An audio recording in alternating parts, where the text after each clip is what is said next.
How's it going, everybody? The term unreactable gets thrown around quite a bit lately, and I think it's time to address this. If you're still playing this game with the premise that everything is reactable, then you're setting yourself up for failure. That's just how it is. So many people argue that they're reacting to stuff, when in actuality they're guessing, but somehow don't even realize that they are. In this video we'll be looking at a lot of numbers, but stick with me till the end. I will try and put everything into perspective at the end. But we need to set everything up by looking at the reaction windows we're working with. I'm briefly going over the basic of blocking real quick. With the fix to the guard switch bug, we finally have all guard types work equally, which means that between you inputting a guard change on your controller or mouse and your character's guard becoming active, there are 100 milliseconds. This is very important to keep in mind.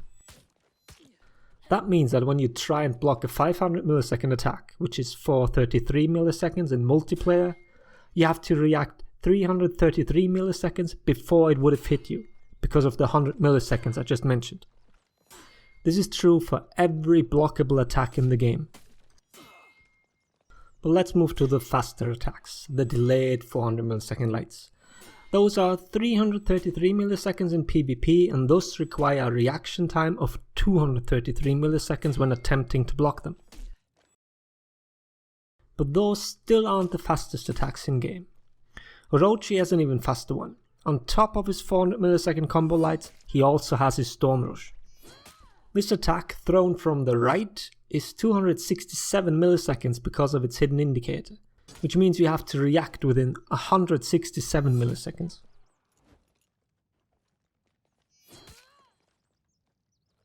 Parrying follows the same rules. There is some misconception because your guard doesn't have to be active to parry, but that doesn't mean that you can move your guard late. If an attack requires a 233 milliseconds reaction to be blocked, then the parry reaction time is exactly the same. Recordings are finicky and sometimes there's a 1 frame error, and as you can see, some 233 reactions result in a failed parry. Might also be that I moved my stick just ever so slightly sooner than I pressed the heavy button. But I think this shows it nicely nonetheless.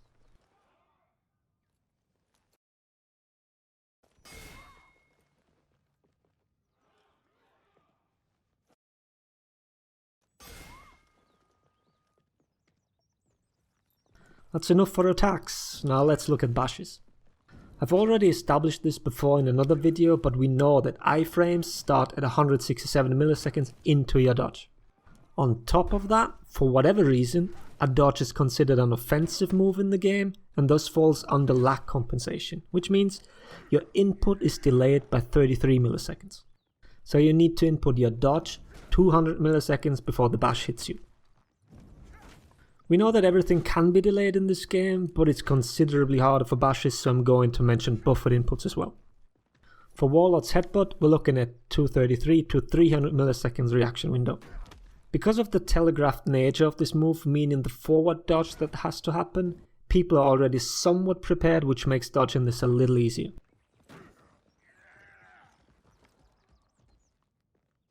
Kensei's Pommel Strike, on the other hand, is quite different in that regard.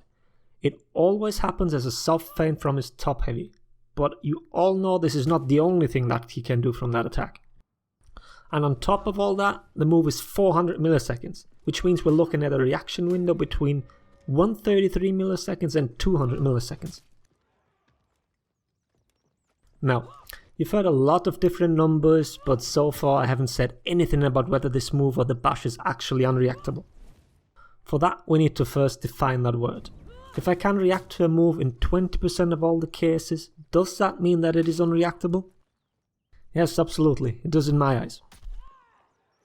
For something to be truly reactable, I think that in a testing environment, you'd have to be able to counter that move with a 90% success rate, or at least something along those lines.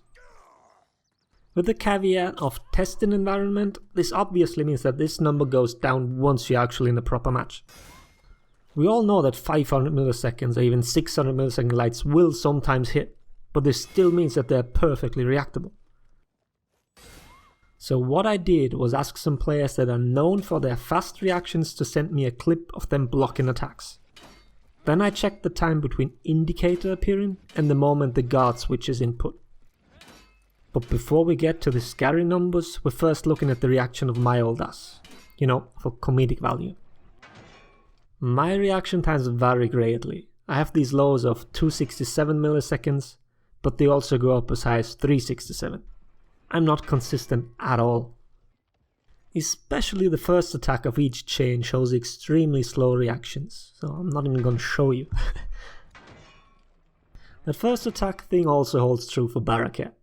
His reactions are much more consistent than mine, and he also has lows of 233 milliseconds, which means he has the capacity to reaction block delayed 400 millisecond lights. Like I said, he also shows slower reactions to the first attack of a chain. This probably holds true for the vast majority of players.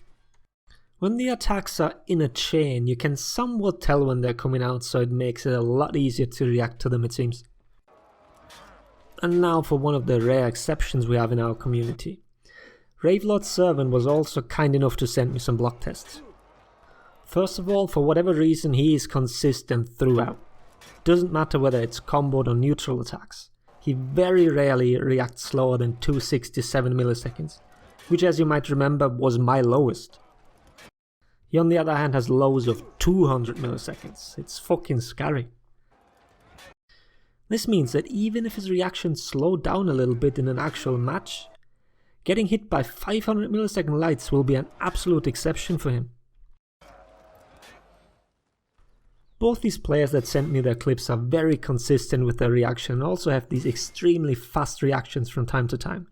But even for them to consistently react and block 400 millisecond delayed lights is impossible. Which means, by the definition that I gave previously, these attacks are really unreactable, and that goes double for the average player. So stop trying to react to the attacks mentioned here and start incorporating reads in your gameplay. People tend to have patterns, and very obvious ones at that, a lot of the time.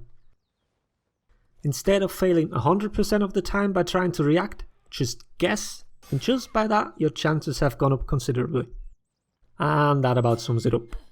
A huge thanks to both Bara and Ravelord for sending me their clips and letting me use them, it's highly appreciated. I hope the video was helpful, thanks for watching, laters everybody.